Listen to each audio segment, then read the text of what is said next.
Hello students, hope you all are fine. Today is your Hindi class.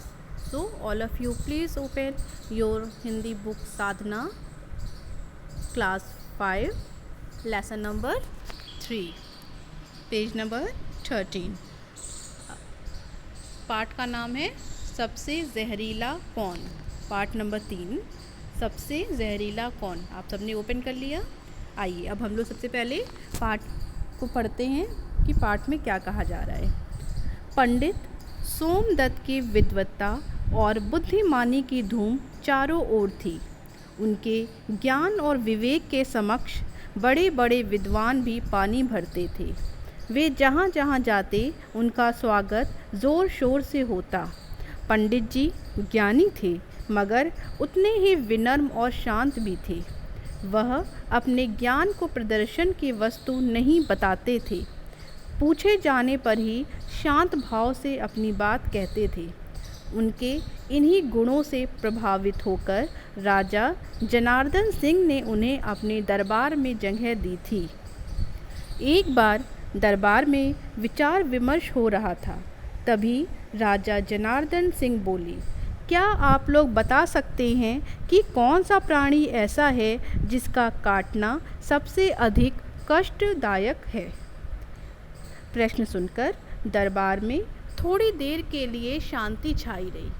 फिर एक दरबारी बोला, सबसे कष्टदायक तो सांप का दंश ही है महाराज। मगर सारे सांप विषैले नहीं होते।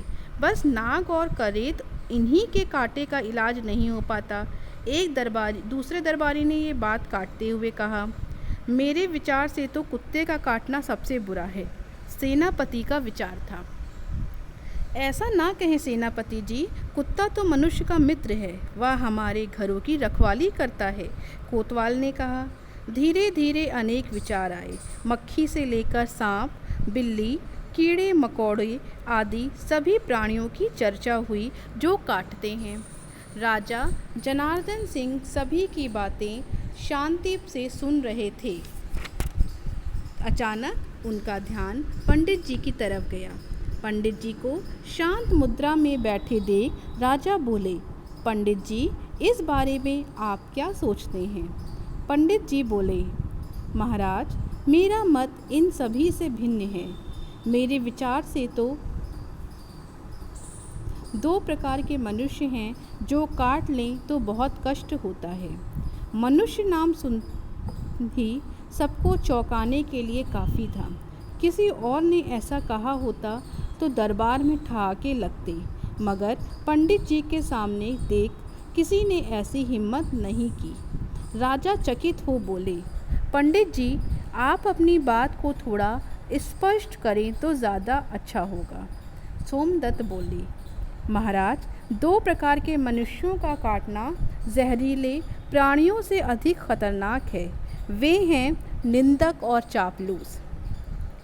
निंदा करने वाला आपके पीठ पीछे आपकी बुराई ही करता है, चाहे आप उसके साथ कितना ही अच्छा व्यवहार करें।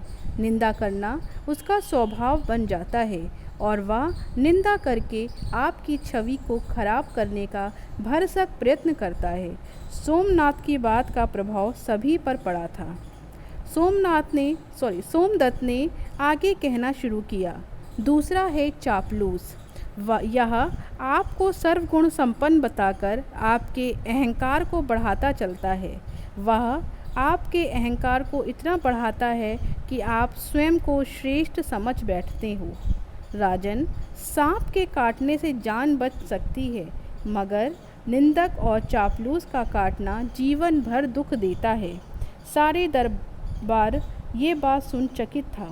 राजा ने फिर प्रश्न किया, पर इन दोनों से अधिक बुरा कौन है। पंडित जी बोले, चापलूस महाराज। निंदक कई बार हितकर भी होता है। वह आपके दोष दूर कर सकता है, मगर चापलूस हमें सच्चाई का पता चलने ही नहीं देता और अंततः हमारे अवगुणों की खान बना देता है। पंडित जी की ज्ञान भरी बातें सुनकर राजा गदगद हो गए और सारा दरबार तालियों से गूंज उठा। तो बच्चों ये आपका पाठ था सबसे जहरीला कौन। इस पार्ट में आपको बताया गया है कि कौन ऐसी चीज़ है, कौन ऐसा है जो सबसे ख़तरनाक होता है, सबसे जहरीला होता है। तो सबने अलग अलग आपने देखा, लोगों ने आंसर दिए कि किसी ने कहा सांप काट लेता है तो सबसे जहरीला है, किसी ने कुत्ता कहा, बिल्ली कहा और कीड़े मकोड़े कहा। लेकिन जो सोमदत्त जी थे उन्होंने क्या कहा कि जो सबसे ख़तरनाक है वो कौन लोग हैं, जो आपकी पीठ पीछे बुराई करें, जो आपके सामने तो आपके दोस्त बने रहते हैं पर आपके पीठ पीछे आपकी बुराई करें।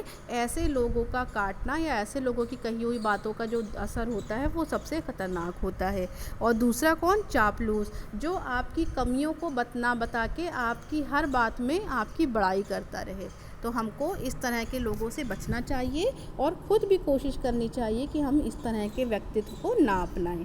ओके क्लास, तो ये आपका पार्ट था, इसको आप घर में एक बार फिर से रीड करेंगे और उसके बाद इस पार्ट की एक्सरसाइज को सॉल्व करेंगे। Okay, have a nice day.